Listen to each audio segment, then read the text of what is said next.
Hi guys, this is Abigail and this is my Mia's Muffins final case. As for disparate impact versus disparate treatment, both disparate impact and disparate treatment refer to discriminatory practices. Disparate impact is often referred to as unintentional discrimination, whereas disparate treatment is intentional. The terms adverse impact and adverse treatment are sometimes used as an alternative. Disparate impact occurs when policies, practices, rules, or other systems that appear to be neutral result in a disproportionate impact on a protected group. For example, testing all applicants and using results from that test will unintentionally eliminate certain minority applicants disproportionately is disparate impact. Disparate treatment is intentional employment discrimination.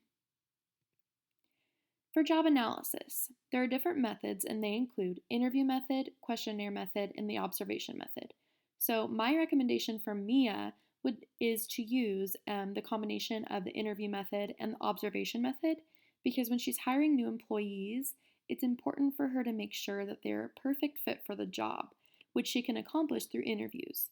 Then the observation method comes in hand when managing current employees and making sure that they are doing their job to the best of their ability.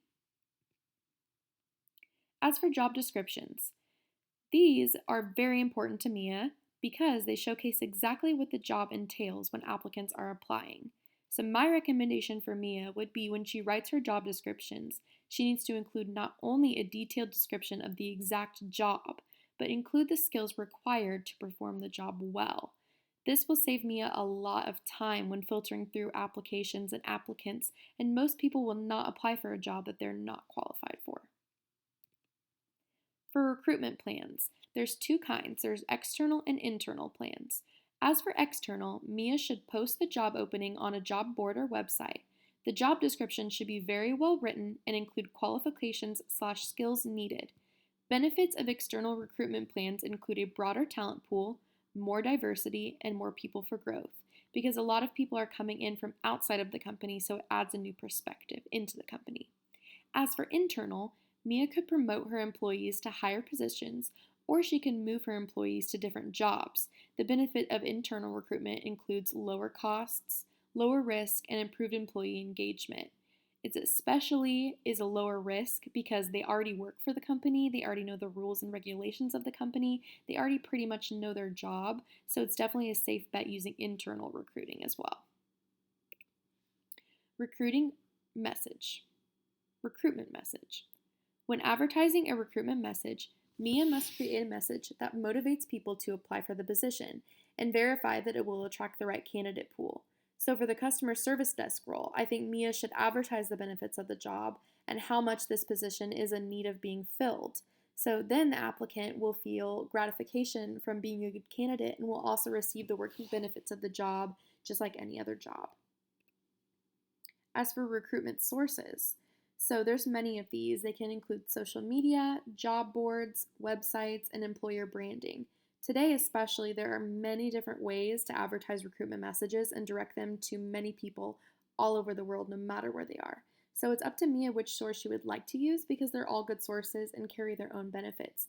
Even using all of the sources gives her an even broader opportunity to attract the perfect candidate for the customer service position. For selection predictors and interview. So, selection predictors are used to determine the presence of desired attributes in candidates. So, for Mia, she may be looking for someone who is responsible, courteous, and has experience with customer service, since that's the job being advertised. Mia can test for selection predictors when conducting an unstructured interview, because unstructured interviews allow for applicants to express themselves freely. So, this can show their true personalities, and they have a better chance at showing Mia they possess the selection predictor she desires.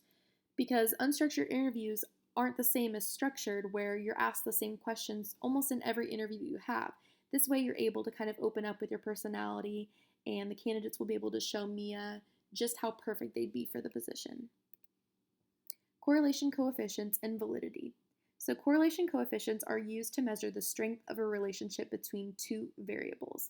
So this should be important to Mia because it measures how well an employee or applicant is able to do a specific job.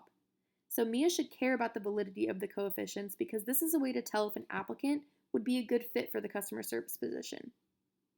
If the strength between the applicant and the job being advertised is weak, then they may not be the best candidate, so Mia would then need to keep searching. Combining selection predictors. So when combining these predictors, Mia should take into account all of the applicants that she interviewed using the unstructured interview method. She can compare and contrast the applicants based on their personalities and answers to her questions. So whichever applicants displayed Mia's selection predictors will be held at the top of the list for potential hires. Probably as for the people who didn't meet those selection predictors, they'll probably be at the bottom of the list because they're probably not the best candidate for the job. In conclusion, Mia must understand the definition of disparate impact versus treatment so she can prevent any discrimination claims in the future. This is very important for any business to understand the difference and understand both of them so that way they can avoid those conflicts and those legal issues with the disparate impact and treatment. She must also then adopt the job analysis methods of interviewing and observing to keep track of her current employees and keep track of the potential employees that she's interviewing, and look at their different strengths and weaknesses. So Mia must begin writing detailed job descriptions so that the right candidate for the job comes forward.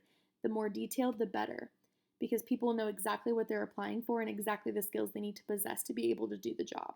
She should also choose between the internal-external recruitment plans and understand that both of them have their own benefits, along with having a solid recruitment message to advertise with the job opening and using a lot of recruitment resources like social media, job sites, websites, anything like that. Mia needs to remember her selection predictors to determine if candidates are a good fit for the position. Like we talked about earlier, it's about a customer service position, so it's really important that someone has a lot of experience in that field. That way, they can do the job well. And this can also be found out by using unstructured interviews. It allows the applicant to kind of open up more about their experiences and their personality. So if Mia follows this plan, I really do think that she will find the perfect candidate for the customer service position. And here are my references.